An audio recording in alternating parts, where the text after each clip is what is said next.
On and we are recording. We have so our guests for tonight are President Trump and presidential candidate Biden, as you can see. Um, but yeah, your standards are here. Myself, Darko, then you have Ben, and you have Matt.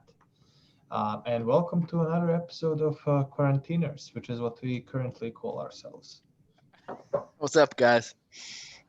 Glad everybody's come back to watch, and I'm excited to see how this goes.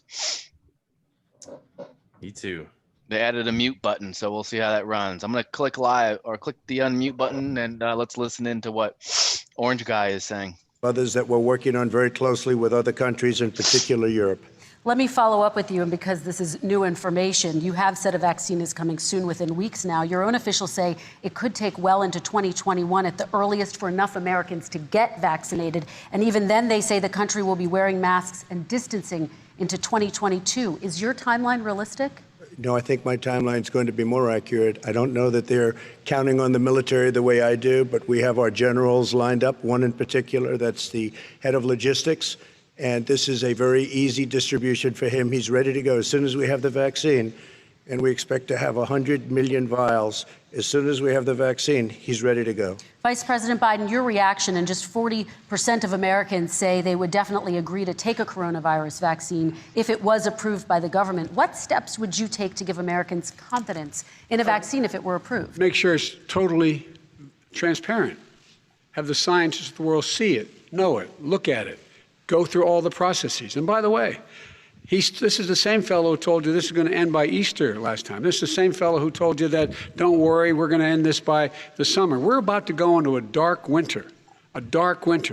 And he has no clear plan. There's no prospect that there's going to be a vaccine available for Biden the has no majority room of the to American stand people here before the middle of next year. Because he was President at Trump's the time, reaction, he says you closed have no down the plan. We're going to have a country. dark winter and at all. Biden was calling us We're opening xenophobic. up our country. Right. We've learned and studied and understand the can't argue that disease, point, 'cause he which would've we left it didn't at the open longer. beginning.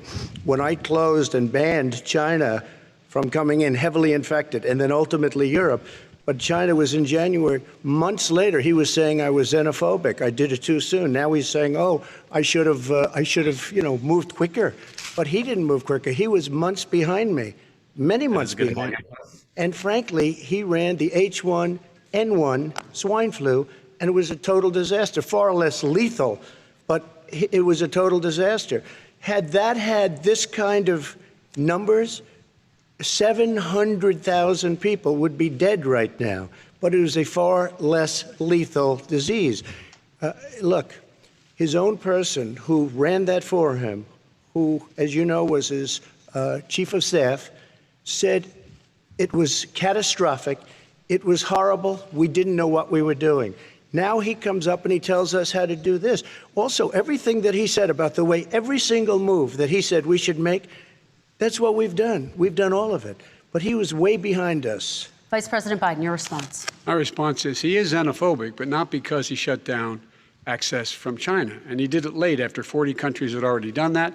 In addition to that, what he did, he made sure that we had 44 people that were in there in China trying to get to Wuhan to determine what exactly the source was. What did the president say in January? He said, no, he said, he's being transparent. The president of China is being transparent. We owe him a debt of gratitude. We have to thank him. And then what happened was we started talking about using the Defense Act to make sure we go out and get whatever is needed out there to protect people. And again, I go back to this. He had nothing. He did virtually nothing. And then he gets out of the hospital and he talks about, don't worry. This is going to work out in Trump's favor, just letting Biden talk. In the world will think it's going to be over soon. So I have not actually listened to Trump talk for more than 5 minutes at a time. This is kind of eye-opening because... Oh, dude, Trump is like really smart. I mean, he is kicking his ass. I mean, there's only 2 questions in, but this is interesting. He's belligerent at times and has an attitude, but if he's in a calm state, the dude's lucid and cogent in how he articulates himself. And then Biden this is going to make Biden look bad, because you can already tell when you're that 9th grader or that first year in college when you're asked to write an essay and you really don't know what to do, so you just start spitballing. It's exactly what Biden sounds like when he's talking. Yeah, almost feel sad for him. I can't look at him when he talks because it's too embarrassing. Catch it. And, I caught it. I learned a lot. Great doctors, great hospitals. I mean, Trump's no better, though, with his lack of vocabulary. Real Yeah, simple. Yeah, he's got pretty low vocabulary. 9% of He's the people best words. recover. We have to recover. We can't close up our nation. We have to open our school, and we can't close up our nation, or you're not going to have a nation. And of course, the CDC has said young people can get sick with COVID-19 and can pass it. Vice President Biden, I want to talk broadly about strategy, though. Can I respond to that? 30 seconds, please, and then I have a question. No, number one, he says that we're learning to live with it. People are learning to die with it. You folks home will have an empty chair at the kitchen table this morning. That man or wife going to bed tonight and reaching over to try to touch out of habit where their wife or husband was, is gone. Learning to live with it. Come on. We're dying with it because he has never said, you said it's dangerous. When's the last time? Is it really dangerous still? Are we dangerous? You tell the people it's dangerous now? What should they do about the danger? And you say, I take no responsibility. Let me talk about your Excuse me, I take no responsibility. Biden's good at breaking the fourth wall. China's fault. And you know what? It's not Joe's fault that it came here either. It's China's fault. They kept it from going into the rest of China for the most part, but they didn't keep it from coming out to the world, including Europe and ourselves. Vice President Biden. The fact is that when we knew it was coming, when it hit, what happened? What did the president say? He said, don't worry, it's going to go away. Be gone by Easter. Don't worry. The warm weather. Don't worry. Maybe inject bleach. He said he was kidding when he said that. But a lot of people thought it was serious. A whole range of things the president has said. Even today, he thinks we are in control. We're about to lose 200,000 more people. President Trump. Look, perhaps just to finish this, I was kidding on that, but just to finish this, when I closed. To Biden's defense, Trump wasn't kidding when he said. I seriously doubt it. Yeah. Yeah, he said use disinfectants. People inferred that he meant bleach, but Right. there are chemicals in vaccines that are classified as disinfectants. But then there was that thing where they were, what do you call that? Where they truth check or whatever, saying they had some kind of UV light pill or something, and they definitely do. Well, it's not a pill, but it is a some medical kind of device. treatment. Yeah. It's a medical device. Yeah, a biotech company was working on developing a UV light therapy, which was, don't you love it when something sounds so out of this world and then there just happens to be a company working on it? Yeah. And you're like, oh, okay. You would support new shutdowns if scientists recommended it. What do you say to Americans who are fearful that the cost of shutdowns, the impact on the economy, the higher rates of hunger, depression, domestic and substance abuse outweighs the risk of exposure to the virus? What I would say is I'm going to shut down the virus, not the country. It's his ineptitude that caused the country to have to shut down in large part. Why businesses have gone under, why schools are closed, why so many people have lost their living, and why they're concerned. Those other concerns are real. That's why he should have been, instead of in a sand trap in his golf course, he should have been negotiating with Nancy Pelosi and the rest of the Democrats and Republicans about what to do about the acts they were passing for billions of dollars to make sure people had the capacity. But you haven't ruled out more shutdowns. Well, no, I'm not shutting down the name, but look, you need standards. The standard is if you have a reproduction rate in a community that's above a certain level, everybody says, slow up, more social distancing, do not open bars and do not open gymnasiums, do not open until you get this under control, under more control. But when you do open, give the people the capacity to be able to open and have the capacity to do it safely. For example, schools. Schools, they need a lot of money to open. They need to deal with ventilation systems. They need to deal with smaller classes, more teachers, more pods. What the heck is going on? And he's refused to support that money, or at least up to now. Let's talk about schools. President Trump, I think we have to respond, if I might. Please, and then I have a follow-up. Thank you, and I appreciate that.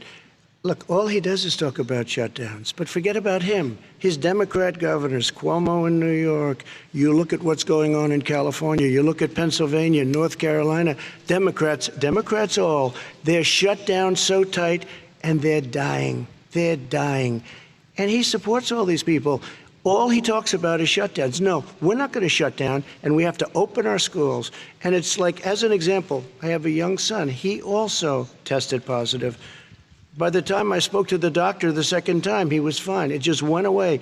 Young people, I guess it's their immune system. Let me follow up with you, President Trump. You've demanded schools open in person and insist they can do it safely. But just yesterday, Boston became the latest city to move its public school system entirely online after a coronavirus spike. What is your message to parents who worry that sending their children to school will endanger not only their kids, but also their teachers and families? I want to open the schools. The transmittal rate to the teachers is very small, but I want to open the schools. We have to open our country. We're not going to have a country. You can't do this. We can't keep this country closed. This is a massive country with a massive economy. People are losing their jobs. They're committing suicide. There's depression, alcohol, drugs at a level that nobody's ever seen before. There's abuse, tremendous abuse. We have to open up. FYI, Ireland and UK are shutting down this week, and 350,000 people are going to lose their jobs. Jeez. Yeah. I wonder if China's still locked down, though. I wonder if they're wide open and their economy is just geared up and running. We should. I wonder if they care. Yeah, right? We ought to be able to walk and chew gum at the same time. We ought to be able to safely open, but would they need resources to open? You need to be able to, for example, if you're going to open a business, have social distancing within the business. You need to have, if you have a restaurant, you need to have plexiglass dividers so people cannot infect one another. You need to be in a position where you can take testing rapidly and know whether a person is in fact infected. You need to be able to trace. You need to be able to provide all the resources that are needed to do this. And that is not inconsistent with saying that what we're going to make sure that we can open safely. And by the way, all you teachers out there, not that many of you are going to die, so don't worry about it. So don't worry about it. Come on. President Trump, let me follow up with you quickly. By the way, I will say this. If you go and look at what's happened to New York, it's a ghost town. It's a ghost town. And when you talk about plexiglass, these are restaurants that are dying. These are businesses with no money. Putting up plexiglass is unbelievably expensive, and it's not the answer. I mean, you're going to sit there in a cubicle wrapped around with plastic. These are businesses that are dying, Joe. You can't do that to people. You just can't. Take a look at New York and what's happened to my wonderful city for so many years. I loved it. It was vibrant. It's dying. Everyone's leaving New York. Take a look at what New York has done in terms of turning the curve down in terms of the number of people dying. And I don't look at this in terms of the way he does. Blue states and red states. They're all the United States. And look at the states that are having such a spike in the coronavirus. They're the red states. They're the states in the Midwest. They're the states in the upper Midwest. That's where the spike is occurring significantly. But they're all Americans. They're all Americans. And what we have to do is say, wear these masks, number one. Make sure we get the help that the businesses need that has money's already been passed to do that. It's been out there since the beginning of the summer, and nothing's happened. President, New York has lost more than 40,000 people, 11,000 people in nursing homes. President Trump, what about... When you say spike, take a look at what's happening in Pennsylvania, where they've had it. You guys are familiar with that, right? That 40% of all the coronavirus deaths are due to nursing home deaths, where the governors, like in New Jersey, actually sent COVID-19 positive patients to nursing homes. Yeah, I remember when we talked about that. That is wild. I wonder what in the world they were thinking there. I don't know. Joe, you can't let that happen. We have to open up. And we understand the disease. We have to protect our seniors. We have to protect our elderly. We have to protect especially our seniors with heart problems and diabetes problems. And we will protect them. We have the best testing in the world by far. That's why we have so many cases. Let me follow up with you before we move on to our next section. President Trump, this week you called Dr. Anthony Fauci, the nation's best-known infectious disease expert, quote, a disaster. You described him and other medical experts as, quote, idiots. If you're not listening to them, who are you listening to as you fight this? I'm listening to all of them, including Anthony. I get along very well with Anthony. But he did say, don't wear masks. He did say, as you know, this is not going to be a problem. Yeah, he admits that. He admits that. That's a shame because it really hurt his credibility with anything moving forward. Yeah. And I get why he did it, but I mean, yeah. But that same argument is being lofted towards Trump for not taking it serious in the beginning when he was like trying to downplay it, and people were kind of saying, why are you downplaying it? You killed millions of people. And he's like, I didn't want to cause panic. So it was kind of the same thing that Fauci was doing. going to go away soon. So he's allowed to make mistakes. He happens to be a good person. Vice President Biden, your response quickly, and then we're going to move on to the next section. My response is that think about what the president knew in January and didn't tell the American people. He was told this was a serious virus that spread in the air, and it was much worse than the flu.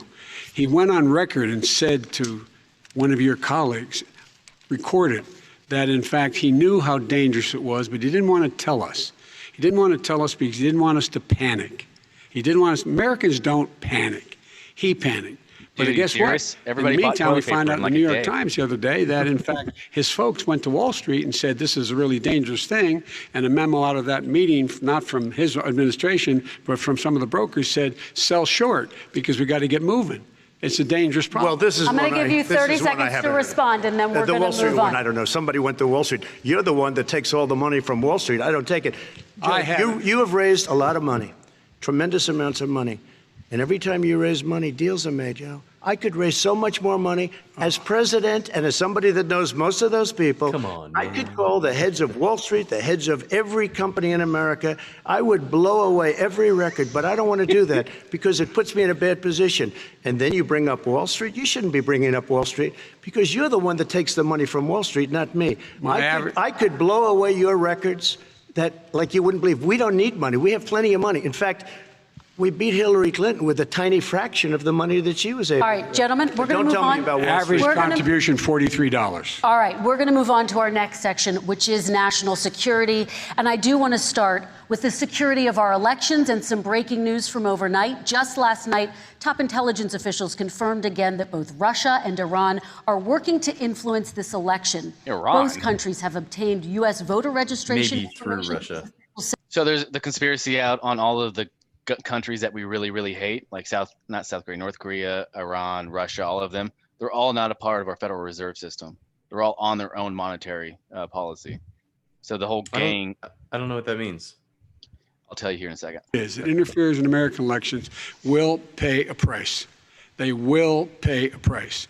And it's been overwhelmingly clear this election, I won't even get into the last one, this election, that Russia has been involved, China has been involved to some degree, and now we learn that Iran is involved. They will pay a price if I'm elected. They're interfering with American sovereignty. That's what's going on right now. They're interfering with American sovereignty. And to the best of my knowledge, I don't think the president said anything to Putin about it. I don't think he's talking to them a lot. I don't think he said a word. I don't know why he hadn't said a word to Putin about it. And I don't know what he has recently said, if anything, to the Iranians. My guess is he'd probably be more outspoken with regard to the Iranians. But the point is this, folks. We are in a situation where we have foreign countries trying to interfere in the outcome of our election. His own national security advisor told him that what is happening with his buddy, I will. His buddy, Rudy Giuliani, he's being used as a Russian pawn. He's being fed information that is Russian. You see Trump's face? True. And then what happens? Nothing happens. And then you find out that everything that's going on here about Russia is wanting to make sure that I do not get elected the next president of the United States because they know I know them and they know me. I don't understand why this president is unwilling to take on Putin when he's actually paying bounties to kill American soldiers in Afghanistan, when he's engaged in activities that are trying to destabilize all of NATO. I don't know why he doesn't do it, but it's worth asking the question, why isn't that being done? Any country that interferes with us will, in fact, pay a price because they're affecting our sovereignty.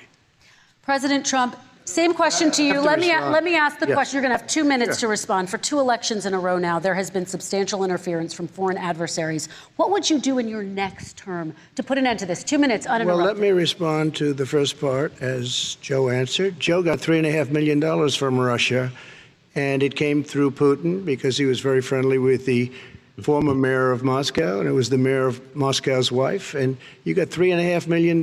Your family got $3.5 million, and you know, someday you're going to have to explain, why did you get 3.5? I never got any money from Russia. I don't get money from Russia. Now, about your thing last night, I knew all about that. And through John Ratcliffe, who is fantastic, DNI, he said the one thing that's common to both of them, they both want you to lose because there has been nobody tougher to Russia. between the sanctions. Nobody tougher than me on Russia. Between the sanctions, between all of what I've done with NATO, I've got the NATO countries to put up an extra $130 billion, going to $420 billion a year. That's to guard against Russia. I sold, while he was selling pillows and sheets, I sold tank busters to Ukraine. There has been nobody tougher on Russia than Donald Trump. And I'll tell you, they were so bad. They took over the submarine port. You remember that very well. During your term, during you and Barack Obama, they took over a big part of what should have been Ukraine. You handed it to them, but you were getting a lot of money from Russia. They were paying you a lot of money, and they probably still are. But now, with what came out today, it's even worse. All of the emails, the horrible emails of the kind of money that you were raking in, you and your family. And Joe, you were vice president when some of this was happening, and it should have never happened. And I think you owe an explanation to the American people. Why is it? Somebody just had a news conference a little while ago who was essentially supposed to work with you and your family, but what he said was damning. And regardless of me, I think you have to clean it up and talk to the American people. Maybe you can do it right now.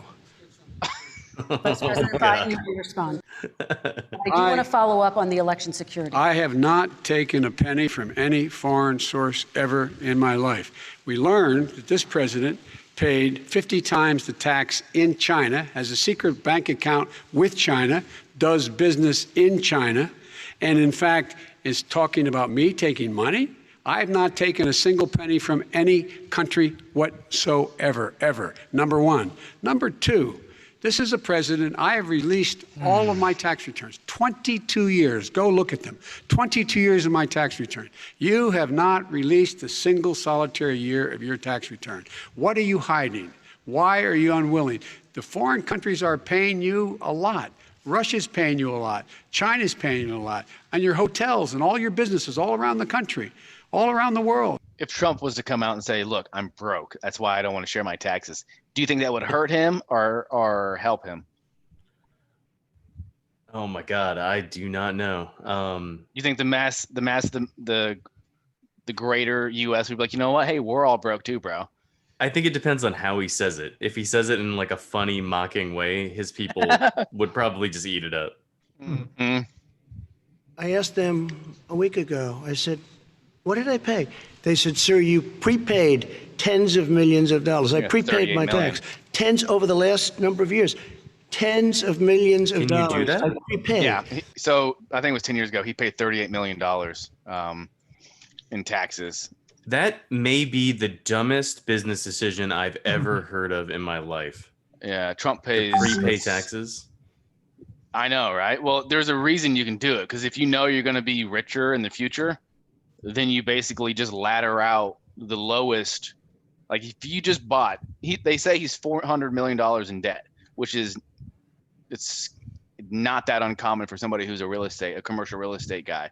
You go out, you buy all these buildings, and you have 2,000 units per building paying you thousands of dollars per month. You use that excess revenue to pay down all your operating expenses. And if you know right now your taxes are X, and you extrapolate that out for 10 years, and you're like, okay, that's $10 million. All right, I'll pay $10 million because I know if I was to pay it consistently every year, it would end up being $30 million. I saved $20 million. Huh. There's a strategy behind it. Get treated worse than the Tea Party got treated. Because I have a lot of people in there, deep down in the IRS, they treat me horribly. We made a deal, it was all settled until I decided to run for president. I get treated very badly by the IRS, very unfairly.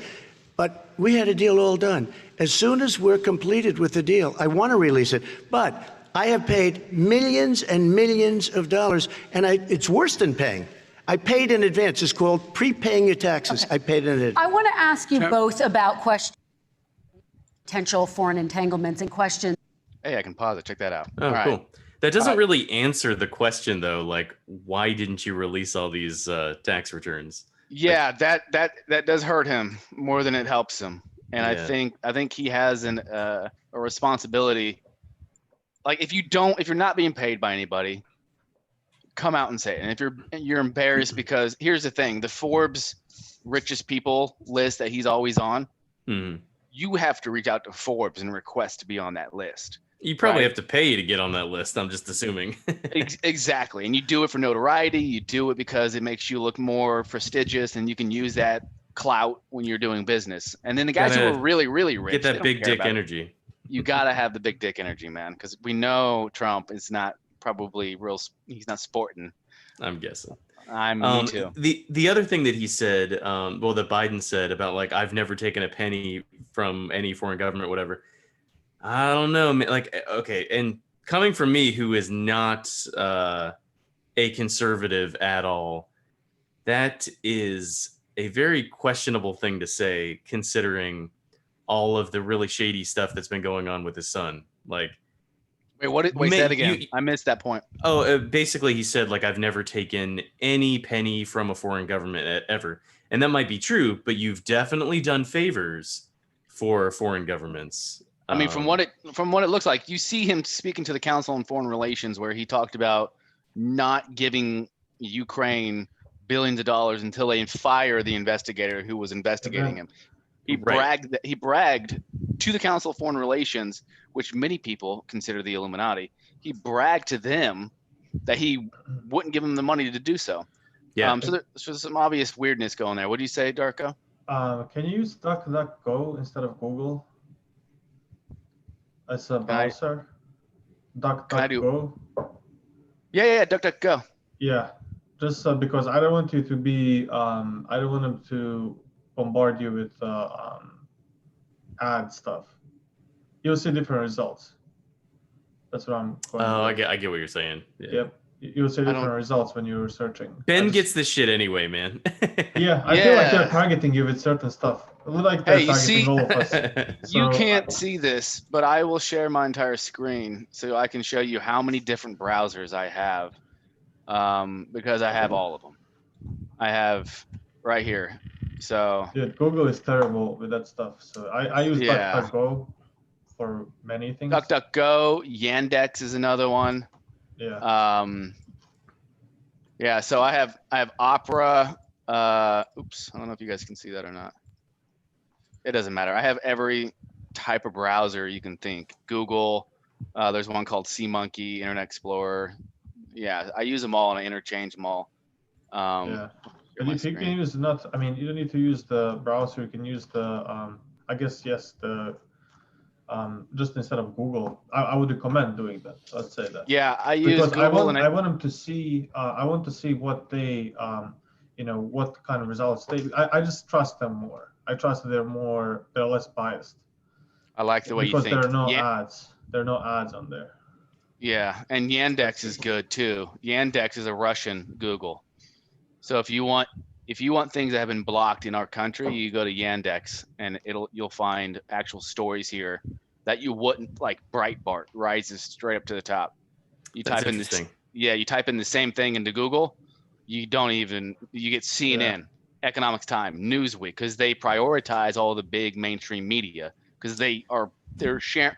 They want, what is it, 90% of the country right now uses Google, so they know that they can change the message that is being shared to the vast population of this country by prioritizing mainstream media, so that everybody thinks what's really going on in reality is what the CNNs are saying and what the MSNBCs are saying.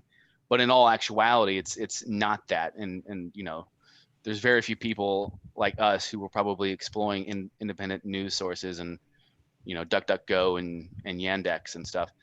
So earlier, what I had said about them kind of trashing China and Iran and North Korea and all these other places is because they all have their own central bank. They're all not a part of the World Economic Forum or the I think it is the World Economic Forum, if I'm correct. They're not all part of the global monetary system, and because they're not a part of the global monetary system, they can't be manipulated. And so you actually have a guy, General Wesley Clark, back in 2013. Do you remember this interview where he basically said, look, I was told we're going to attack 7 countries in 5 years, and I don't know why. I'm not familiar with this at all. Pretty upset. And then it's 7 minutes. You guys want to we watch attacked it? Afghanistan. Sure. I was pretty happy about that. We should have. And then I came back to the Pentagon about 6 weeks later. I saw the same officer. I said, why haven't we attacked Iraq? We still going to attack Iraq? He said, oh, sir, he says, it's worse than that. He said, he pulled up a piece of paper off his desk. He said, I just got this memo from the Secretary of Defense's office. It says we're going to attack and destroy the governments in 7 countries in 5 years. We're going to start with Iraq, and then we're going to move to Syria, Lebanon, Libya, Somalia, Sudan, and Iran. The only one left on that list is Iran. Every single one of those countries had their own central bank, and we attacked them, destroy their countries, so that we could go in, create our own democracy, build our own capitalistic type system, and install our own central bank that would be a part of the overall global economic system that we being the central bankers and the people who are the powers to be, can manipulate the country if those people don't go along with what they want. I would definitely have to do a little bit more research on this, but I feel like Sudan and like Lebanon and like I don't think we had a presence in those countries really. Like they were destroyed by civil war. I think that Sudan, you helped split Sudan, and because there was North Sudan and South Sudan, and I know that. Yeah, I don't know if they needed our help though. Well, they did get your help. I know some people that actually went there and worked in I think they worked in South Sudan, whichever one is richer, which has natural resources. South Sudan, yeah. Yes, so that's where United States had a ton of influence, and yeah. Countries in 5 years. I said, is that a classified memo? He said, yes, sir. I said, well, don't show it to me. He was about to show it to me. He said, because I want to talk about it. And I sat on this information for a long time, for about 6 or 8 months. I was so stunned by this, I couldn't begin to talk about it. And I couldn't believe it would really be true, but that's actually what happened. These people took control of the policy in the United States. And I realized then, it came back to me, a 1991 meeting I had with Paul Wolfowitz. You know, in 2001, he was Deputy Secretary of Defense, but in 1991, he was the Undersecretary of Defense for Policy. It's the number 3 position in the Pentagon. And I had gone to see him when I was a 1-star general. I was commanding the National Training Center. I had met him one time. He said, if you ever get to Washington, come look me up. They always say that. Well, I was there in Washington. It was a Friday afternoon. I'd visited Colin Powell. He'd given me 5 minutes of his precious time and sent me on my way, and I was bored in the Pentagon, and I thought, I'll just go, who can I see? I think I'll see Wolfowitz. So I called, and up there, he was available. Scooter Libby came to the door. I met Scooter for the first time, and he brought me in. And I said to Paul, I said, and this is 1991, I said, Mr. Secretary, you must be pretty happy with the performance of the troops in Desert Storm. And he said, well, yeah, he said, but not really. He said, because the truth is we should have gotten rid of Saddam Hussein, and we didn't. And this was just after the Shia uprising in March of '91, which we had provoked, and then we kept our troops on the sidelines and didn't intervene. And he said, but one thing we did learn, he said, we learned that we can use our military in the region, in the Middle East, and the Soviets won't stop us. He said, and we've got about 5 or 10 years to clean up those old Soviet client regimes, Syria, Iran, Iraq, before the next great superpower comes on to challenge us. And it was like, you know, I'm coming out of the Mojave Desert. I'm been training troops. I haven't. Yeah, I mean, he goes on for it. Yeah, so the National Training Center that he's talking about, I actually have been down there several times as a translator, and it is like he just said, like, I'm coming out of the Mojave Desert, like not really knowing, you know, not being in the know in a lot of things. You are like out there in Death Valley, totally secluded from the rest of the world. It's pretty neat. Yeah, I can't imagine, dude. I cannot imagine. All right, you ready? Yeah, go ahead. Yeah, let's restart. All right.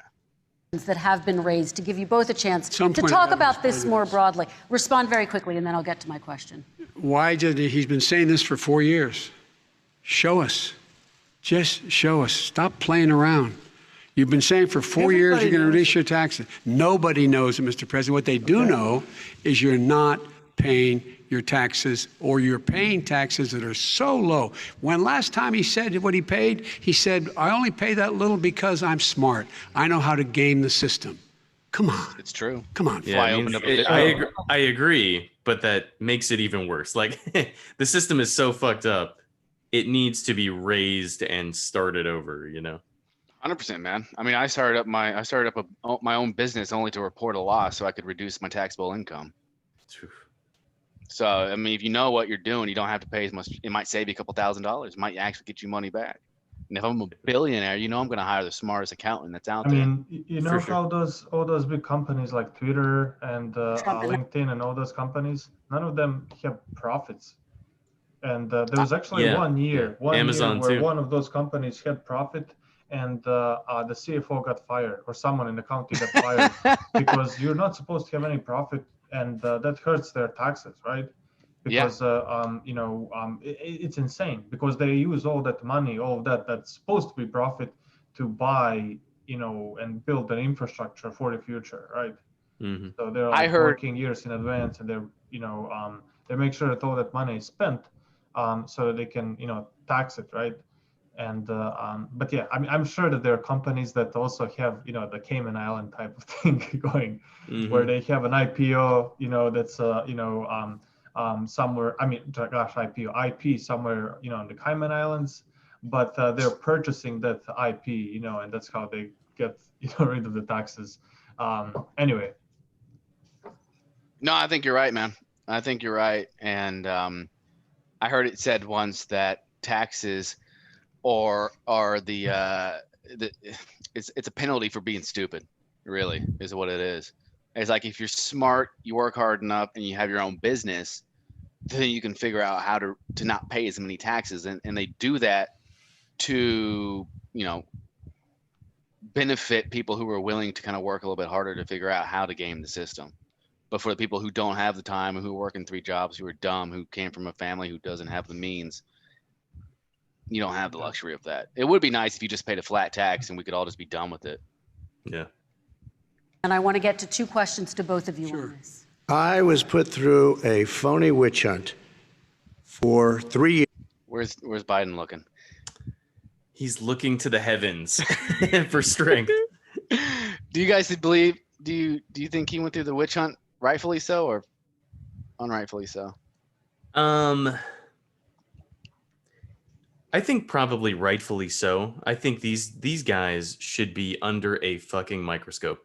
But from what it looks like, Hillary and Biden and Obama should have been under the same microscope for their collusion they're working with Russia to game the election. Yeah.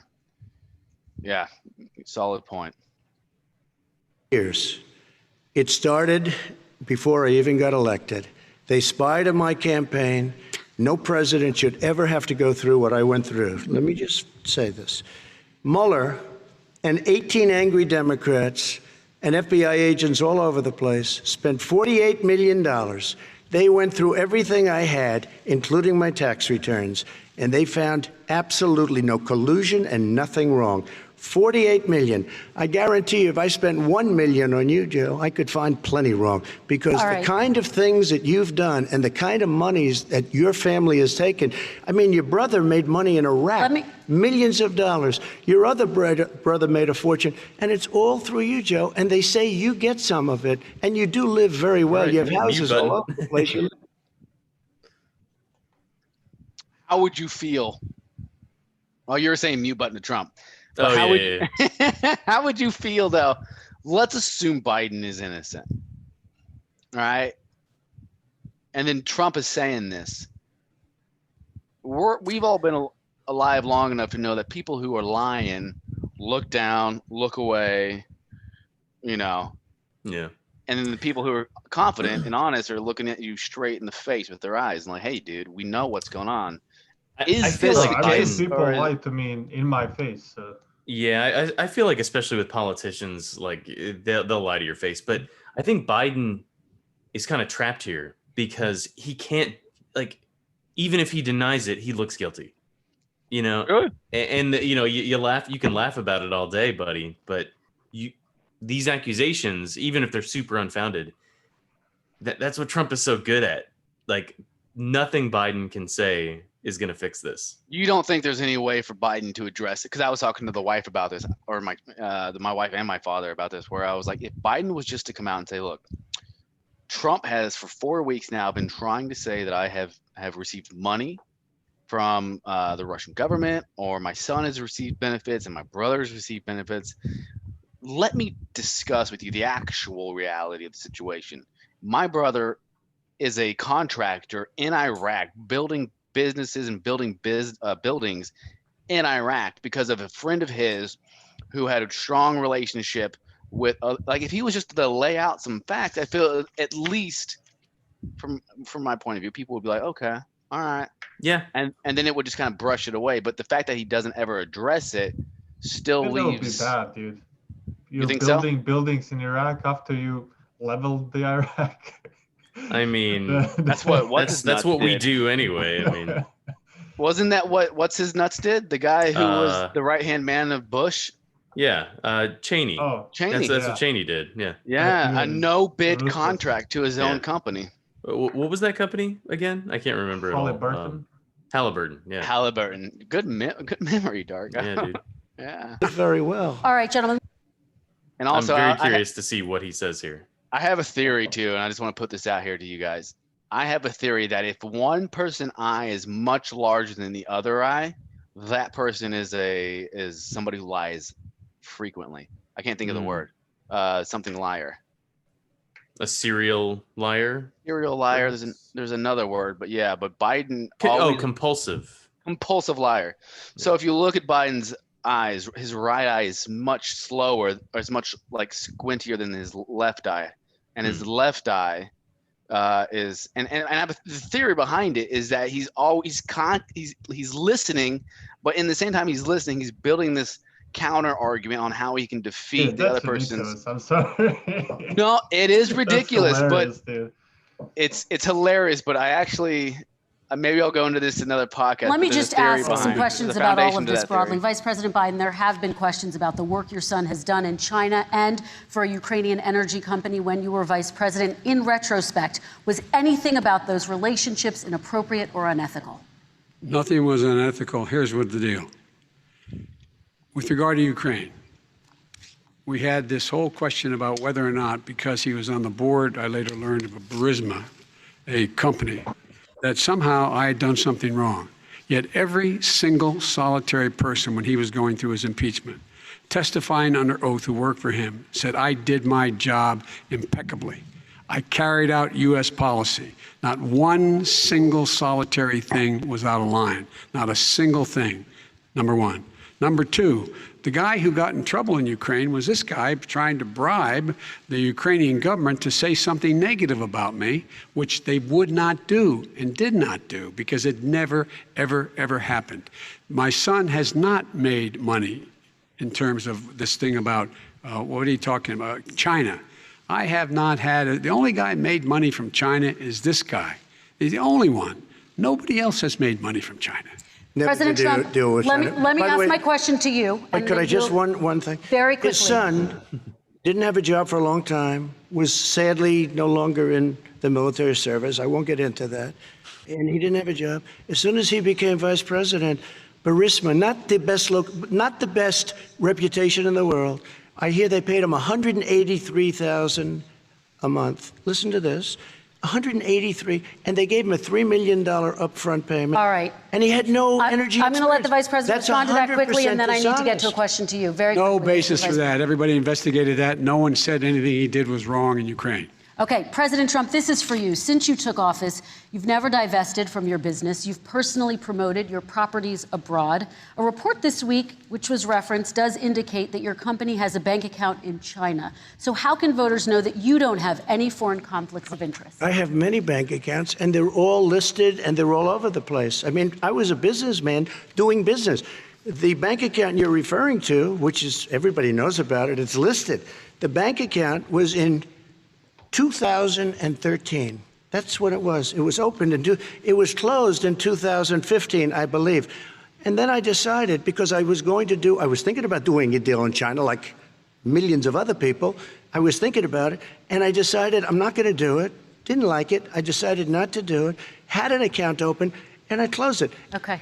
Excuse me. And then, unlike him, where he's vice president and he does business, I then decided to run for president after that. That was before. So I closed it before I even ran for president, let alone became president.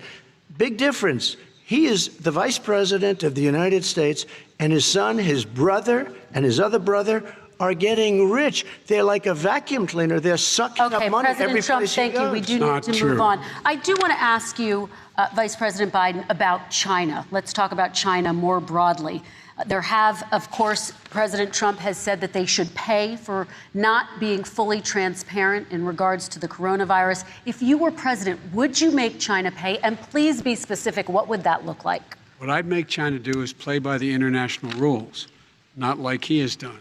He has caused the deficit of China to go up, not down, with China, up, not down. We are making sure that in order to do business in China, you have to give all your intellectual property. You have to have a partner in China. It's 51%. We would not do that at all, number one. Number two, we're in a situation where China would have to play by the rules internationally as well. When I met with Xi, when I was still vice president, he said we're setting up air identification zones in the South China Sea. You can't fly through them. I said we're going to fly through them. We just flew B-52, B-1 bombers through it. We're not going to pay attention. They have to play by the rules. And what's he do? He embraces guys like the thugs like in North Korea and the Chinese president and Putin and others, and he pokes his finger in the eye of all of our friends, all of our allies. We make up we're 25% of the world's economy. We need to be having the rest of our friends with us saying to China, these are the rules. You play by them or you're going to pay the price for not paying by them economically. That's the way I will run it. And that's what we did in upholding steel tariffs and a range of other things when we were president and vice president. All right, let's talk about North Korea. Excuse me, no, I have to respond to that. Okay. Very quickly, and then we're going to move on to North Korea. With $1.5 billion from China to manage after spending 10 minutes in office and being in Air Force Two, number one. Number two, there's a very strong email talking about your family wanting to make $10 million a year for introductions. President Trump, on China policy, though, what specifically are you going to do? What specifically are you going to do to make China pay? You said you're going to make them pay. China is paying. They're paying billions and billions of dollars. I just gave $28 billion. New sanctions? I just gave $28 billion to our farmers. Taxpayers' money. It's what? Taxpayers' money. Didn't come from China. China. You know who the taxpayer is? It's called China. China paid $28 billion, and you know what they did to pay it, Joe? They devalued their currency, and they also paid up. And you know who got the money? Our farmers, our great farmers, because they were targeted. You never charged them anything.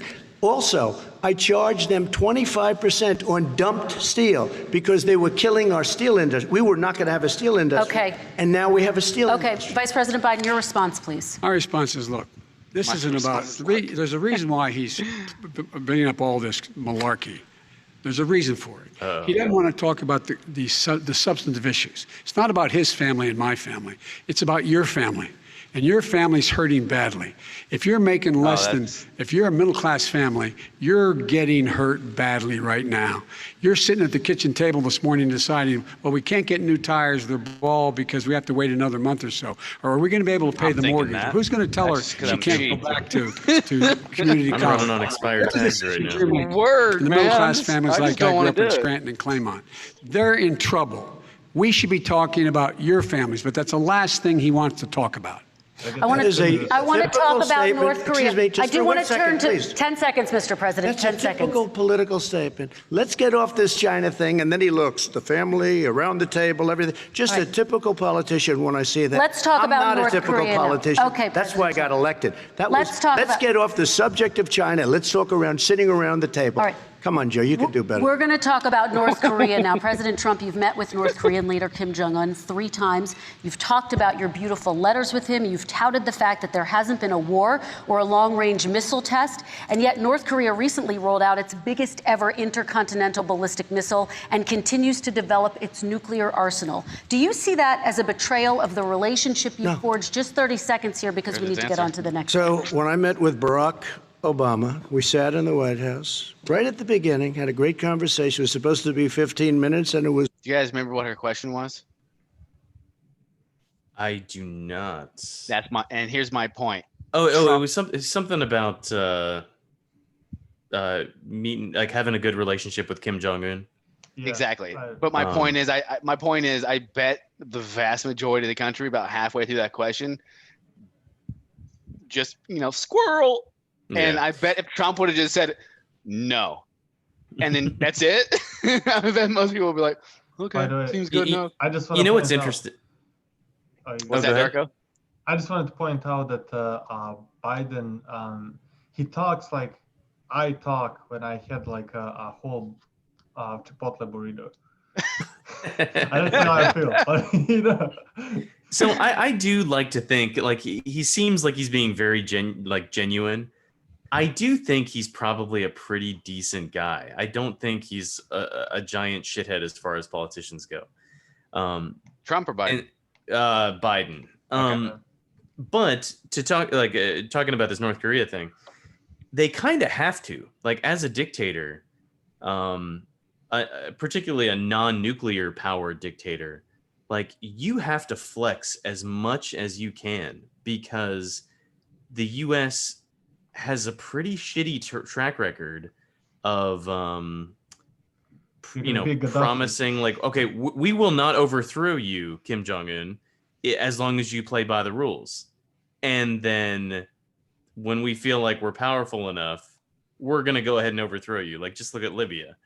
I don't know. I feel like as a dictator, I would definitely be flexing as much as I possibly could. Just wanted to throw that in there. No, I agree. What were you saying, Darko? Yeah, I was just basically saying the same thing. That I was just backing up Matt's claim about Libya. I was saying like Gaddafi. Yeah.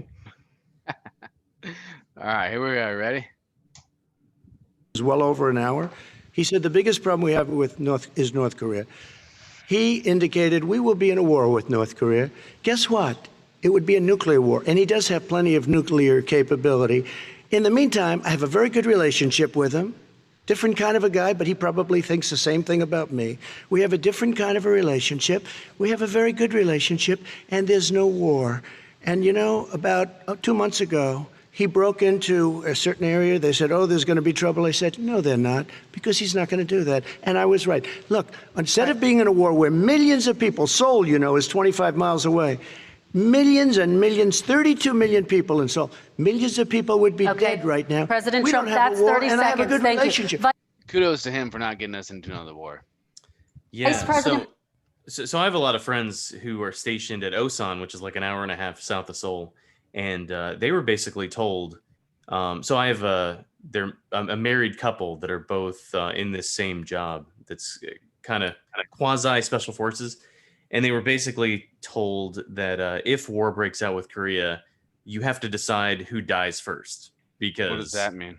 Like, because of the proximity of Osan to North Korea, their intercontinental or like their ballistic missiles are going to hit Osan like within a minute.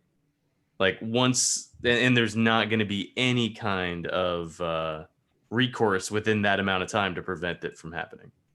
So one of you is going to, choose to stay on the ground and you're going to die, and the other person's going to be up in the air flying, and then the person in the air is going to live, basically. It's interesting. So yeah. I would say yeah, that's pretty good. Because I feel like we were very close to a war a few years ago. You got that message when you were in Hawaii, right?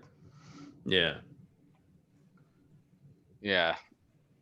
Yeah, I think everybody's shocked that we're not in war right now, because everybody kind of thought, given Trump's personality, surely we would be in war. Yeah. Now, I think the argument can be made that maybe we should be in war. I mean, if you look at the most oppressed people in the world, maybe if we want to play world police, maybe we ought to, but that's for somebody else to decide. Tough question, isn't it? But I think the argument can be made. Of course. Biden, to you, North Korea conducted 4 nuclear tests under the Obama administration. Why do you think you would be able to rein in this persistent threat? Because I'd make it clear, which we were making clear to China, they had to be part of the deal. Because here's I made it clear, and as a spokesperson of the administration when I went to China. Is he slurring? I don't think so. Sounds Maybe. mumbly. Sounds Maybe. a little. But I know what he's about to say, and I think he's right. But we'll see. All right, what is he going to say? That they said, why are you moving your missile defense up so close? Why are you moving more forces here? Why are you continuing to do military maneuvers with South Korea? I said, because North Korea is a problem, and we're going to continue to do it so we can control them. We're going to make sure we can control them and make sure they cannot hurt us. And so if you want to do something about it, step up and help. If not, it's going to continue. What has he done? He's legitimized North Korea. He's talked about his good buddy, who's a thug, and he talks about how we're better off. And they have much more capable missiles, able to reach U.S. territory much more easily than ever did before. Let me follow up with you, Vice President Biden. You've said you wouldn't meet with Kim Jong-un without preconditions. Are there any conditions under which you would meet with him? On the condition that he would agree that he would be drawing down his nuclear capacity to get that the Korean Peninsula should be a nuclear-free zone. All right, let's move on to American families. Kristen, they tried Very to quickly, meet with 10 him. seconds, President. They tried to meet with him. He wouldn't do it. He didn't like Obama. He didn't like him. He wouldn't do it. Okay, I got to give him a chance to respond to that before we move on. And that's okay. You know what, North Korea, we're not in a war. We have a good relationship. You know, people don't understand. Having a good relationship Trump, with leaders of other countries is a good thing. We have a lot of questions to get to. That's like saying we had a good relationship with Hitler before he, in fact, invaded Europe, the rest of Europe. Come on. The reason he would not meet with President Obama is because President Obama said, we're going to talk about denuclearization. We're not going to legitimize you, and we're going to continue to put stronger and stronger sanctions on you. That's why he wouldn't meet with us. All right, let's move on. Let's move on and talk about American families. He left me a mess, Kristen. President Trump, okay, we do need to move on. They left me a mess. North Korea was a mess. And in fact, if you remember the first 2 or 3 months, there was a very dangerous period in my first 3 months before we sort of worked things out a little bit. Okay. There was a they left us a mess. And Obama would be, I think, the first to say it was the single biggest problem he thought that our country had. Okay, let's move on to American families and the economy. One of the issues that's most important to them is health care, as you both know. Today, there was a key vote on a new Supreme Court Justice, Amy Coney Barrett, and health care is at the center of her confirmation fight. Over 20 million Americans get their health insurance through the Affordable Care Act. It's headed to the Supreme Court, and your administration, Mr. President, is advocating for the court to overturn it. If the Supreme Court does overturn that law, those 20 million Americans could lose their health insurance almost overnight. So what would you do if those people have their health insurance taken away? You have 2 minutes uninterrupted. Sure. First of all, I've already done something that nobody thought was possible. Through the legislature, I terminated the individual mandate. That is the worst part of Obamacare, as we call it. The individual mandate where you have to pay a fortune for the privilege of not having to pay for bad health insurance. I terminated. It's gone. Now it's in court because Obamacare is no good. But then I made a decision. Run it as well as you can to my people, great people. Run it as well as you can. I could have gone the other route and made everybody very unhappy. They ran it. Premiums are down. Everything's down. Here's the problem. No matter how well you run it, it's no good. What we'd like to do is terminate it. We have the individual mandate done. I don't know that it's going to work. If we don't win, we will have to run it, and we'll have Obamacare, but it'll be better run. But it no longer is Obamacare, because without the individual mandate, it's much different. Pre-existing conditions will always stay. What I would like to do is a much better health care, much better, will always protect people with pre-existing. So I'd like to terminate Obamacare, come up with a brand new, beautiful health care. The Democrats will do it because there'll be tremendous pressure on them, and we might even have the House by that time, and I think we're going to win the House, okay? You'll see, but I think we're going to win the House. But come up with a better health care, always protecting people with pre-existing conditions. And one thing very important, we have 180 million people out there that have great private health care. Far more than we're talking about with Obamacare. Joe Biden is going to terminate all of those policies. These are people that love their health care, people that have been successful, middle-income people, been successful. They have 180 million plants, 180 million people, families, under what he wants to do, which will basically be socialized medicine. He won't even have a choice. They want to terminate 180 million plans. We have done an incredible job on health care, and we're going to do even better. Okay, Let me Vice respond. President Biden, yes, this is for you. Your health care Did they plan just calls mute for him? building Yeah. on Obamacare. So Hold my on, I question gotta is, go what is back. I your gotta plan watch that. if the law is ruled? I love that. We have Yeah. 180 That was the million first time, people right? out there Yeah. that have great private health care, The far more frickin' than we're balls talking on that about with girl. That's Obamacare. amazing. Joe Biden is going to terminate all of those policies. These are people that love their health care, people that have been successful, middle-income people, been successful. They have 180 million plants, 180 million people, families, under what he wants to do, which will basically be socialized medicine. He won't even have a choice. They want to terminate 180 million plans. We have done an incredible job on health care, and we're going to do even better. Okay, Wow. Vice Just you watch was the last thing he said before she muted him. Interesting.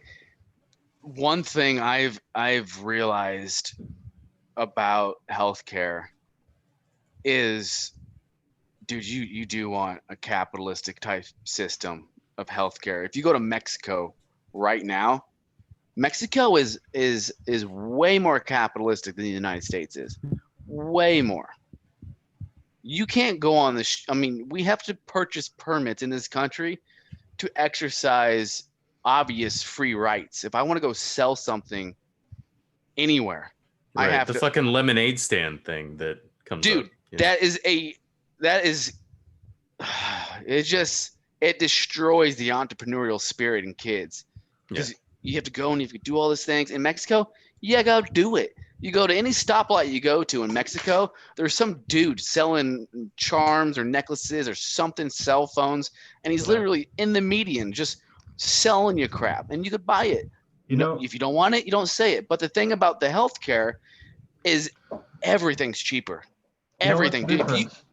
If you want to go, real quick, let me finish this last sentence. If you want to go, I want to go. I want to go. I want to get veneers, and I want to get LASIK eye surgery. It'll cost me 1/4 the price in Mexico at a higher quality, believe it or not, than what you're going to be paying in the U.S. And the reason it's a higher quality is because you have all these physicians and doctors who are working within developed cities like Monterrey, which is basically the New York City of Mexico, one of the New York cities in Mexico, next to Mexico City, which has more people in it than both LA or New York City. You have these doctors who are competing with people around them. They have to do good work, dude. If you want returning business, you have to earn it. And so in that sense, socialized medicine does kind of sound a little bit scary. And that's my 2 cents. Go ahead, Darko. No, I mean, so you mentioned that guy with charms in Mexico, that he can just do whatever he wants. That guy will make in his lifetime, he'll make hundreds of dollars, but that's about it. And that's the biggest difference between Mexico and the United States, So that's so that's that system, right? Another thing, so yes, that's a thing, right? The tourism, medical tourism, but that wouldn't work really without people from the United States, without people from rich countries coming to your country and paying that big money, right? So that's another thing to consider, because why is that? So that medical tourism is a thing. It's a thing, right? And it's It not is, only but in it's Mexico. probably It's in Thailand. It's in you Canada can do too. the same thing in Montenegro. Montenegro is, I mean, it's a democratic socialism basically. You're not gonna go. So if you go to Benelux countries, or if you go to Scandinavian countries, shit costs more over there. Like you're gonna pay $15 for a cup of coffee, right, in Norway or something like that. So it's basically, so they might think that the United States is affordable, right? So I think that it's all I don't know. I feel like it's a lot more complicated than what you think. Oh yeah. And yeah, saying 100%. that one country is more, I don't know. I guess I want to better understand how is Mexico more capitalistic than the United States. That's tough for me to understand, kind of. Well, our whole medical stuff, I mean, the medical system is super screwed up. I can't really explain it right now. That's like, No one can. So you're yeah, not like alone. there's problems with insurance, with fixed prices for prescriptions and pharmaceuticals, and um, even what do you call it? Uh, I don't know if there's like if so, fixed prices on if pharmaceuticals. In other countries, you have those fixed prices. Like the EU requires the pharmaceutical companies, you have to talk to them and be like, this is what we're planning on charging, and then the regulatory bodies say, okay, that seems like a fair amount. But then you have cases really, here in the U.S. where people go out, they buy the EpiPen right? What and was that guy's name? Skelker or something? something, Or- and but the story is he jacked up the price, right? Like Yeah. 500 fold. It was actually that guy was just a puppet. The company that did that was in the background, and it was what's their Yeah, name? sure. What's the name of that company? And there was I mean, they were way bigger than that guy. That guy was just a puppet. Like Yeah. he just took the bullet basically. But what's Yeah. the name of the company? That company that was buying smaller companies, like that one, um, and they would take one product that they had that was a good product that was being sold, to many people, and many people depended on that product. Let's say, and that product would cost $20, and they would just jack up the price once they have it, right? Because that's one product that works, that people are using to survive, and they would just jack up the price. What's the name of the company? It's their stock I'm trying to went find it right now. ballistic. The Gosh, only ones that come to mind are like Purdue Valiant. Pharma, It's Valiant. Valiant. Yeah, Yep. I was gonna say Vertex, but Valiant. Yeah. Valiant did that. I mean, it's So Valiant and- was the company for Yep. that Shelter guy or whatever his name is. Yep, that they did it. So they did everything in the background. You should see their stock. I mean, it just went, crazy. And Were they the background company or were they an additional company that were doing No, the they same were in the thing? background. They were the one, the Okay. company that was doing that, right? Yeah. And this guy was just they bought a bunch of smaller companies, and that guy was just a part of that. It's And insane, man. yeah, To answer your original question though around Mexico and how it's more capitalistic, the quickest answer I can give you is the street corner example, because in this country you can't, dude, in Mexico they have college classes that are called basically family business 101. It's literally called that because there's a lot of businesses in Mexico, a lot of small mom and pop shops that are family businesses that are passed down from generation to generation, and they discuss the inner workings of that. You don't have that in this country, but you also don't have the luxury of being able to go and sell lemonade somewhere without a permit, or go and sell anything, dude.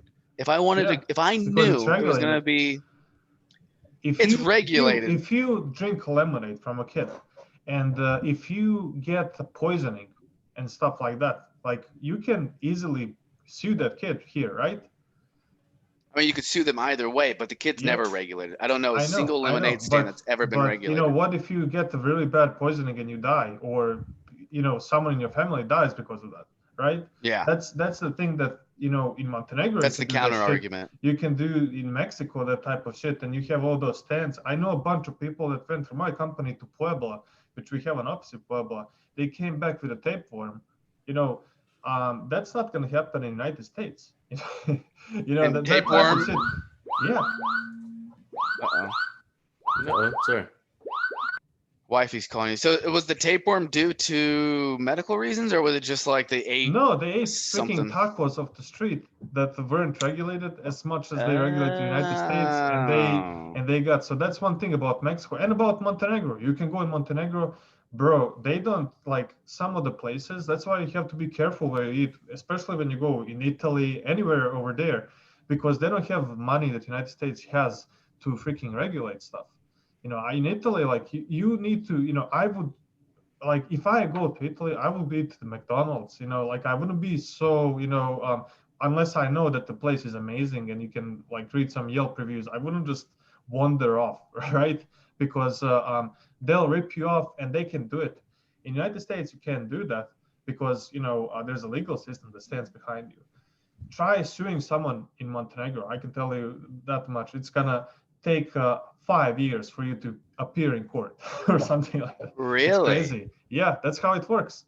And now that's a good argument. That's a and also solid. in That's a Mexico, you solid have counter cartels argument. and stuff like that. And That's a what kind totally of stuff different. there. But that's a part of their system, right? It's a part of their system. It's a big part of the economy too. I mean, if you look at it, like, I mean, I don't know much about it, but I've read things that talk about it. I'm not sure how big of an influence they have on Mexico and the society over there and the business over there. But they're definitely an influence for sure, but it's probably more so on the political front than it is on the day-to-day normal average Joe. I mean, look, do you think to your point, like that avocado documentary, do you think that that's something that happens as well? Like, do you think that could happen in the United States? Like having what's that, cartel? Avocado cartels? Yeah. I mean, I've just seen a documentary. I don't know, maybe that's all staged, but over there it looked pretty serious, and there were real people telling stories how cartel was controlling their avocado farms. I don't know. That's it's. I mean, it's a Netflix. Listen, this all might not be true, but that's what I saw. Hey, it's possible. I don't know. I don't know doing about that to the United States. I would pay a lot of money for that not to happen to me. And so that I can freely grow my business. Yeah. Without well, here's another thing, dude. Here's another thing. They don't allow the normal citizen to have a gun in Mexico. You can't have a gun. Cartels have guns illegally. So try having a cartel when you walk into a Texas ranch. That Texas ranch owner is going to walk out with 2 shotguns and a PP-70 or whatever and come out and start shooting at you. Cartel's gone.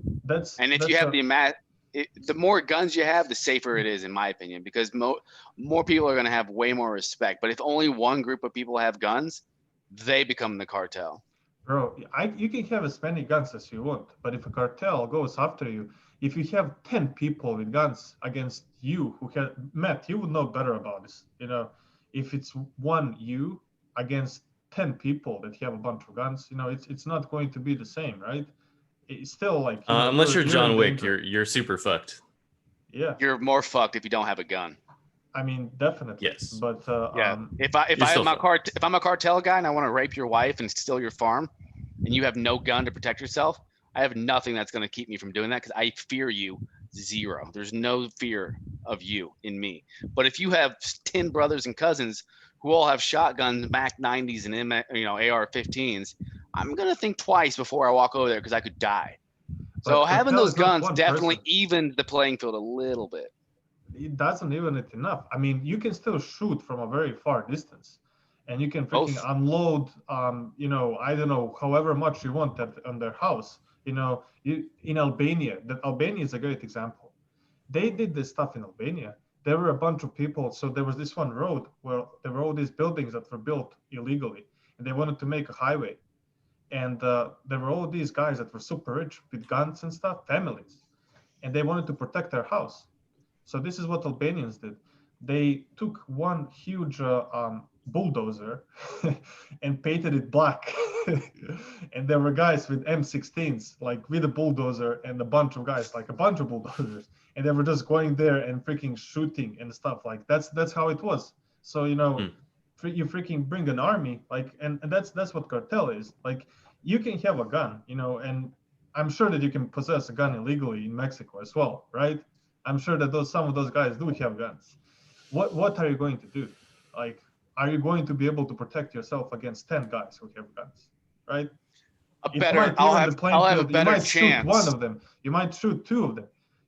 Kill 5 of them, but you still have 5 other guys that are going to probably take you down. I'd rather die trying than watch my family and my farm get raped and stolen from me. Well, exactly. I mean, to your point, though, all of us would. But to your point, if somebody came up to me with a tank, I don't think that you owning a gun would stop cartel from what the problem is that the cartel exists, right? And that doesn't exist in the United States. You can't, and that stuff existed. Like, for example, Belgrade. You have a business in Belgrade, you're gonna get rocketed. like in You're the gonna get 90s, rocketed? you know rocket, what rocket is? Like You grenade, pay like a like rocket launcher? you mean protection. You pay racketeering? protection. You mean? Yeah. Racketeering, yeah. You pay protection, right? So I don't know, every freaking, let's say, Ben, you sell clothing, for every, truck of clothing that you put in a store, it's a $10,000 that you paid, to them, for every truck, or they say monthly, this is how much you pay for protection, or, you share books with them so they can, but that stuff can't work. I mean, of course, the stuff got regulated more over there, even though probably some of that stuff still exists, but try having a business then, right? You get this guy just, deciding to do whatever they want with your business, right? That's crazy. I don't know. It is But crazy. anyway, this kind of got sidetracked. No. These are good I just arguments. wanted to point out, like, I think that the American system is much better than, I wouldn't compare it as much with system in Mexico, because, if you compare it to, the, people in Mexico, I feel like they work a lot harder and they have a lot less gains, right? They're honest, hardworking people. I know a lot of people who are amazing, intelligent people, and they don't make nearly as much as, they don't, they Cost of probably living don't is even make way as different. much as Yeah. people that are, minimum wage in the United States. Like Yeah. someone who has high school degree, who, just decides, okay, I'm going to deliver pizzas, is going to make more than some, senior developer in Mexico. So that's 100%. I think to consider. Yeah, it's apples and oranges are two countries, and so it's hard to compare one to the other. And I feel like there's somewhat of a middle ground between keeping our system and some of the checks and balances that you were referring to, and the regulations, obviously, right, to protect us. I think those are all smart, but there also needs to be some free market involved as well, and you don't have that in this country. There are no free markets. There's a pricing book that sets the price for everything, basically, when it comes to services. That's why when you call hospitals or you walk into a hospital, you say, how much is it going to cost me to have a baby? No one knows the answer. Right. And obviously it varies because it depends if you have a C-section versus a normal birth, and it depends on if there's complications and all these other things, how many days you stay. Of course, but I should have a table. I should have a table of costs, and I should be able to at least have a range of prices. And I should be able to look at my insurance and be like, all right, my insurance covers 80%. 80% of these costs means that I'm going to pay X. You can't do that in this country. It's damn near impossible. Yes, you can. And that's the problem with our country. Yes, you can. Like Kayla and I did it with any cost that is way less than a hospital. We chose to go to the birthing center. Well, you didn't go to a hospital though. Yeah. Yeah. I've heard people say like they'll get the bill for the hospital and they'll just be like, I would like to see an itemized list of this, and they'll just be like, let me take that bill back. It's now half. Exactly. Yeah. You've heard people say that, and I've heard people say that as well. I mean, there is funny stuff going on with the system, and that's because there's a lack of transparency and a lack of people competing with one another. Dude, if the doctor down here is way better than this doctor, which I could find out nowadays going online and reading the reviews, Right. but I would happily pay twice as much for a doctor who I know is going to be way better than a doctor who's some asshat. How much do the doctors get paid here? I have no idea, but probably good money, and they get paid in a variety of ways, right? They get over and above the services. A ton of money. Yeah. Because they have to. Otherwise, how are they going to pay off the student loans that they're paying? Yeah. So there's there's whole another system problem behind it. Like you can't. Yep. In order for these people to function, they have to. Everything has to cost a lot. In order for them to get paid. So that's just how it is, right?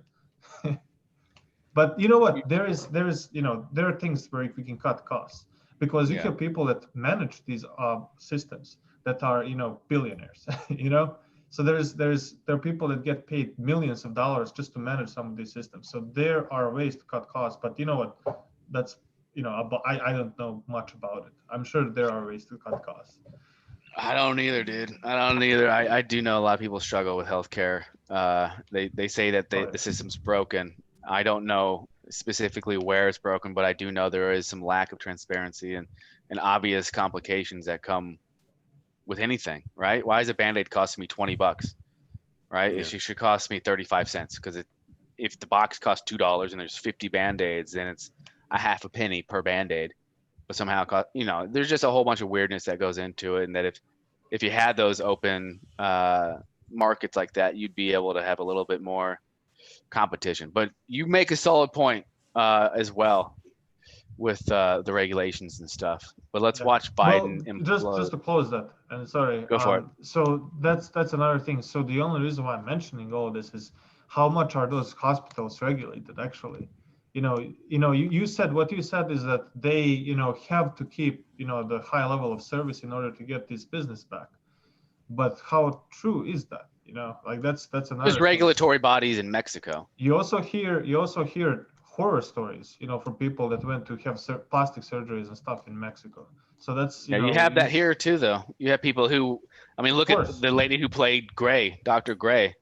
She went and had facial surgery and never looked the same, and now she said that was one of the biggest reasons her career went down the tank because, her plastic surgeon duffed on her procedure. It happens no matter where you go, but there is a regulatory body in Mexico.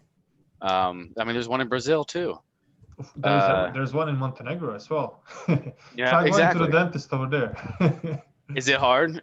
No, it's super cheap. But then you get the dentist. He smokes a cigarette.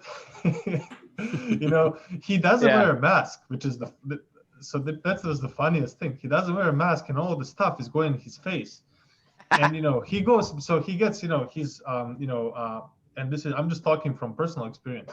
He gets, nervous because he smokes, and he goes outside for a smoke. He pets a dog, talks to the neighbor and all this stuff, comes back in, doesn't wash his hands, just continues going. Scratches his nuts and then sticks his finger into your mouth. Dude, yeah. It's different. It is different. And having a certain degree of litigiousness, I would imagine would be. But you know what? At least things change. This is all. I haven't been in Montenegro and haven't received really care there for many years. So it might be different over there. But there's a difference between you have private practice over there, even though it's a social democracy, and you can get free healthcare if you're in there. You have private practices that are way better than any of this stuff. Anyway, I don't want to hog time with this anymore. Just an interesting topic. It is. That's for the next podcast, we can dive into some videos that kind of help explain that, because I don't know it well enough to be able to articulate an argument as to why it's good or bad. President Biden, yes, this is for you. Your health care plan calls for building on Obamacare. So my question is, what is your plan if the law is ruled unconstitutional by the Supreme Court? You have 2 minutes uninterrupted. What I'm going to do is pass Obamacare with a public option. Will become Biden care. The public option is an option that says that if you, in fact, do not have the wherewithal if you qualify for Medicaid and you do not have the wherewithal in your state to get Medicaid, you automatically are enrolled, providing competition for insurance companies. That's what's going to happen. Secondly, we're going to make sure we reduce the premiums and reduce drug prices by making sure that there's competition that doesn't exist now by allowing the Medicare to negotiate drug prices with the insurance companies. Thirdly, the idea that I want to eliminate private insurance, the reason why I had such a fight with 20 candidates for the nomination was I support private insurance. That's why not one single person with private insurance would lose their insurance under my plan, nor did they under Obamacare. They did not lose their insurance unless they chose they wanted to go to something else. Lastly, we're going to make sure we're in a situation that we actually protect pre-existing. There's no way he can protect pre-existing conditions. None, zero. You can't do it in the ether. He's been talking about this for a long time. He's never come up with a plan. I guess we're going to get the pre-existing condition plan the same time we get the infrastructure plan that we've been waiting since 17, 18, 19, and 20. The fact, I still have a few more minutes. I know you're getting anxious. The fact is that he's already cost the American people, because of his terrible handling of the COVID virus and the economic spillover, 10 million people have lost their private insurance. And he wants to take away 22 million more people who have it under Obamacare, and over 110 million people with pre-existing conditions. And all the people from COVID are going to have pre-existing conditions. What are they going to do? I have a follow-up for you, Vice President Biden. It relates to something that President Trump said. He's accusing you of wanting socialized medicine. What do you say to people who have concerns that your health care plan, which includes a government insurance option, takes the country one step closer to a health care system run entirely by the government? What's your response I say to it's them? ridiculous. It's like saying that, we're the idea that the fact that there's a public option that people can choose, that makes it a socialist plan. Look, the difference between the president, I think health care is not a privilege, it's a right. Everyone should have the right to have affordable health care.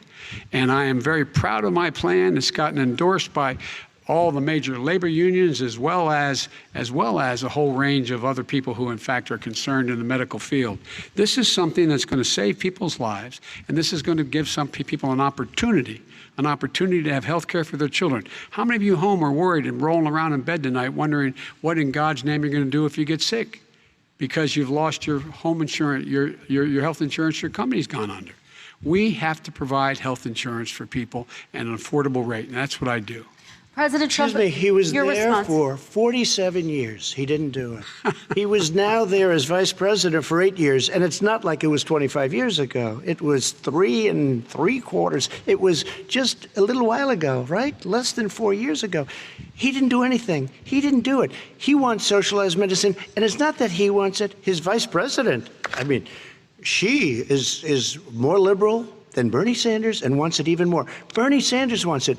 The Democrats want it. You're going to have socialized medicine, just like he went with fracking. We're not going to have fracking. We're going to stop fracking. We're going to stop fracking. Then he goes to Pennsylvania after he gets a nomination, where he got very lucky to get it. And he goes to Pennsylvania and he says, oh, we're going to have fracking.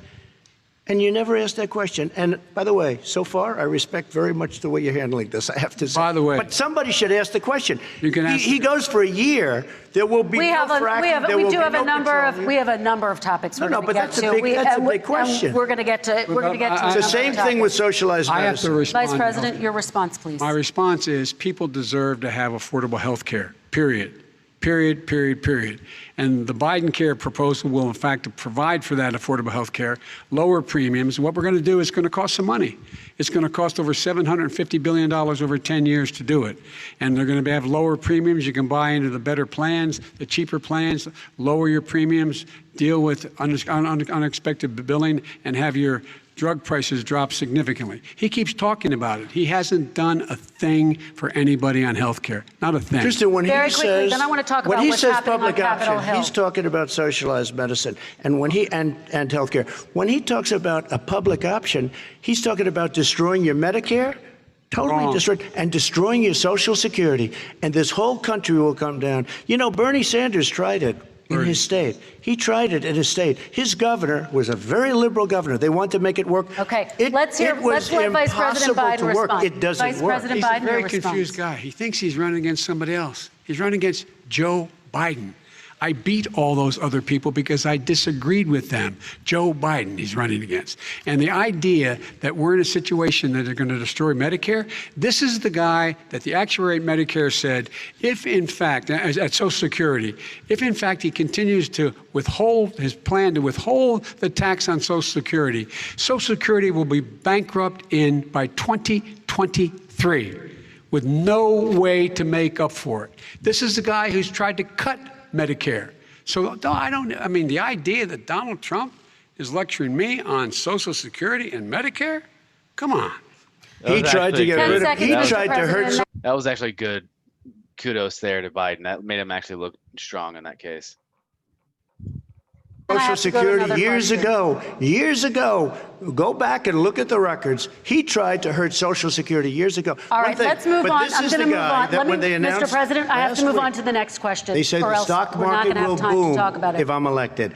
If he's elected, the stock market will crash. Okay, let's move on to the next question very quickly. Look, the idea that the stock market is booming is his only measure of what's happening.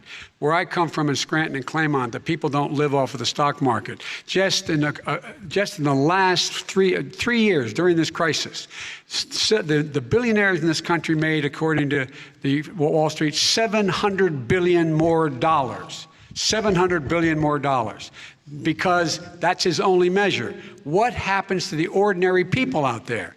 What happens to them? Let's talk about what's happening on Capitol Hill. We're going to move on. 401ks are through the roof. We're going to move on. Stock are through the roof. All right. And he doesn't come from Scranton. That's like he lived there for a short period of time before he even knew it. We're going to move on to the next question. And the people of Pennsylvania Let me will move show on you to my that. next question, They gentlemen. understand. As of tonight, more than 12 million people are out of work. And as of tonight, 8 million more Americans have fallen into poverty, and more families are going hungry every day. Those hit hardest are women and people of color. They see Washington fighting over a relief bill. Mr. President, why haven't you been able to get them the help they need? 30 seconds here. Because Nancy Pelosi doesn't want to approve it. I do. But you're the president. I do, but I still have to get. Unfortunately, that's one of the reasons I think we're going to take over the House, because of her. Nancy Pelosi doesn't want to approve anything because she'd love to have some victories on a date called November 3rd. Nancy Pelosi does not want to approve it. We are ready, willing, and able to do something. Don't forget, we've already approved 3 plans, and it's gone through, including the Democrats, in all fairness. This one she doesn't want. It's near the election because she thinks it helps her politically. I think it hurts her politically. All right, Mr. Vice President. You know, the Republican leader in the United States Senate said he can't pass it. He will not be able to pass it. He does not have Republican votes. Why isn't he talking to his Republican friends? Let me follow up with you, Vice President we made a Biden, deal, the because Republicans let me will ask pass Vice President Biden a question. You are the leader of the Democratic Party. Why have you not pushed the Democrats to get a deal for the American people? Well, I have, and they have pushed it. Look, they passed this act all the way back in the beginning of the summer. This is like it's not new. It's been out there. This HEROES Act has been sitting there. And look at what's happening.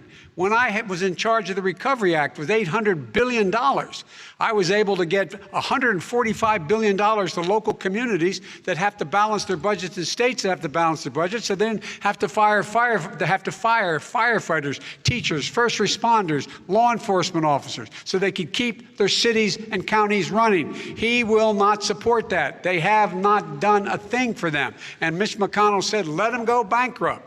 Let them go bankrupt. Come on. What's the matter with these guys? The bill that was passed in the House was a bailout of badly run, high crime, Democrat, all run by Democrats. Who says something? I said Mitch McConnell is a bad man. Just leave that out there. Democrats, We'll dive cities, into and that states. and more. It was a way of getting a lot of money, billions and because I watched billions Joe of Rogan. dollars to these kids. Why is he a bad man? I don't know this. You have to see the clip from Joe Rogan. Also, I saw somebody posted earlier. Something's going on with his hand, and they were like, "Oh, is he turning full zombie?" Like it looks like his hand is decaying or something. Oh, he's got vitiligo. You talking about Rogan? Oh, okay. Yeah, Rogan's I got thought it was Mitch vitiligo. McConnell. Oh, okay. Oh, Mitch McConnell. Yeah. I I don't could know. be wrong. I know. I do know that Rogan's got vitiligo. Oh yeah, no, not Rogan. Okay. Let's dang Anyway, it. Hold on. Now I'm interested. let's look at this first before Yeah, we close out. Matt, you're not gonna leave, bro. You're gonna have to do what you're doing later. Oh shoot, maybe I see what he's talking about. Oh, that might just be being old. That shit happens, being but old, but also a lack of blood circulation or something, maybe. Maybe. Poor. Yeah. Ooh, I don't want to be like topical and make fun of some dude for some weird health thing, because I'm sure I'm not gonna look much better when I'm his age. Just kidding. I'm not gonna age a day. Oh, well, But- dude, I think first That's off. his shooting head. Yeah. Okay, I Oh, shouldn't man. make fun of it.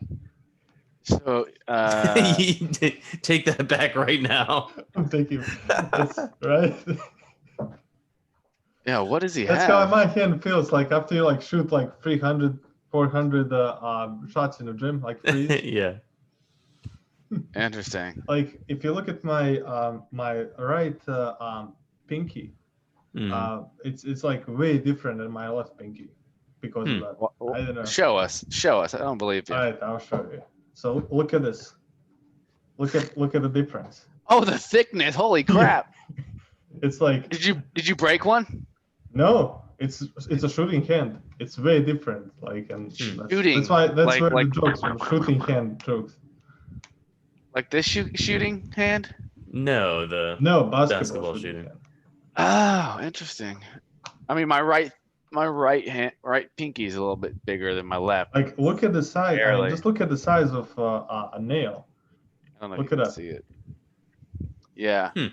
The only reason my right hand's bigger than my left, though, is because when I was in junior high, I opened up a door really quick thinking it was locked. Oh, And I dude. slammed the door against the wall. And you know those little rubber stops that catch the doorknob? Mhm. My finger went into the hole of the, Oh, and I yanked my hand You're out like like that. Wook, my brother. That's Ooh, yeah, ripped my fingernail off. So that's the only Jeez. reason. Yeah, it's like that. I don't know why McConnell's hand is like that. I looked for this answer in here. It doesn't say anything. I don't know. I'll come back to it. It was also a way of getting a lot of money from our people's pockets to people that come into our country illegally. We were going to take care of everything for them. And what that does, and I'd love to do that, I'd love to help them, but what that does, everybody all over the world will start pouring into our country. We can't do it. This was a way of taking care of them. This was a way of spending on things that had nothing to do with COVID, as per your question. But it was really a big bailout for badly run Democrat cities and states. All right, By the I way, want if to. I get elected, I'm running as a proud Democrat, but I'm going to be an American president. I don't see red states and blue states. What I see is American, United States. And folks, every single state out there finds themselves in trouble. They're going to start laying off, whether they're red or blue, cops, firefighters, first responders, because they have to balance their budget. And the founders were smart. They allowed the federal government to deficit spend to compensate for the United States of America. I want to talk about the minimum wage, gentlemen. Mr. Vice President, we are talking a lot about struggling small businesses and business owners these days. Do you think this is the right time to ask them to raise the minimum wage? You, of course, support a $15 federal minimum wage. I do, because I think one of the things we're going to have to do is we're going to have to bail them out, too. We should be bailing them out now, those small businesses. You got 1 in 6 of them going under. They're not going to be able to make it back. They passed a package that allows us to be able to call PPP. Money to go to help them do everything from. Why? It's been, yeah. I mean, do you guys want to keep on going for how long? I won't be able to stay till the end for sure, so I should probably go as well. Yeah. All right, gentlemen. Well, it's been fun. We will recap this next week. Yeah. I'm going to continue watching because I have nothing better to do, and the wife and the kid are asleep. So, plus I got to stay up anyways and do a proposal. Nice. Well, this has been fun. Just as a vote, tie is the debate a tie? I think Trump maybe has him by a couple points, but okay, like maybe 52-48. Yeah, it's Real such close. a shame, man. Like, if it drives me crazy as like someone who has a lot of like liberal and even like socialist ideas, like, god dang, like, why isn't Tulsi or even Bernie in there? Yeah, Like, it drives me insane because they would just wipe the floor with him. Yeah. With their common senseness, where Biden is just having such a hard time, you know. Biden performed better than what I thought he would. Like, honestly, you can't be a Beltway Democrat dude and say that your hands are clean and that like you haven't taken any money. Like, Bernie can say that. Tulsi can say that. I can't really think of anybody else who can say that. Well, Bernie does have two mansions. Which is funny to me. That is kind of funny, but because it's like, hey, Bernie, let's talk about those mansions real quick, homie. You're getting paid $175 a year. How you afford these extravagant, mansions? Didn't his wife? What wasn't there like a little bit of a controversy with his wife? I don't know that, but if that's has the he case, written like books and stuff, or I don't know. But like, it's similar to like John Kerry. Like, his wife was the one who was like humongously wealthy, but there was something shady with Bernie. It's politicians, man. That's the one thing I think people liked about Trump is they felt or they hoped that at least if he was rich enough, he wouldn't have to take money from people who could corrupt him. Yeah. Or persuade him otherwise. I'd like to recommend. So, y'all are familiar with Eric Weinstein or Eric Weinstein? Yeah, heck yeah. Man, that guy is just Smart. so good. And anyway, he in his latest podcast he was debating a New Yorker writer. Yep. And they were very respectful with each other, and they kind of share a lot of common ground. They just disagreed on the emphasis that should be made. And so this, let me find it. It's hard, right? I think everybody in the heart of their hearts, if we lived in a village, we'd want to have more socialistic type tendencies to help one Yeah. another. So this is his podcast is called The Portal, and it's episode 37 with Andrew Marantz, called Surfing the Wake of the Woke. Really good. Yeah, that whole woke movement is from the podcast that I'm watching. They're getting lit up right now, right? Go woke, go broke is the whole comment. Mm-hmm. I don't know if that's what the podcast is talking about. Riding the wave of the woke, though. What I don't like about that whole thing is the whole social, credit thing, right? Because if you do something like even remotely unprogressive, right, unwoke, you get called out for Yeah. it, right? And that's something that's very interesting. People are fishing for social credit, which It's fake. it's fake, right? And Fake and gross. but that should be hello. Bring her Right. up. Ruth, you can say hi to everyone, and you can shut off the podcast, Yeah. and then Don't we'll be stop recording. embarrassed.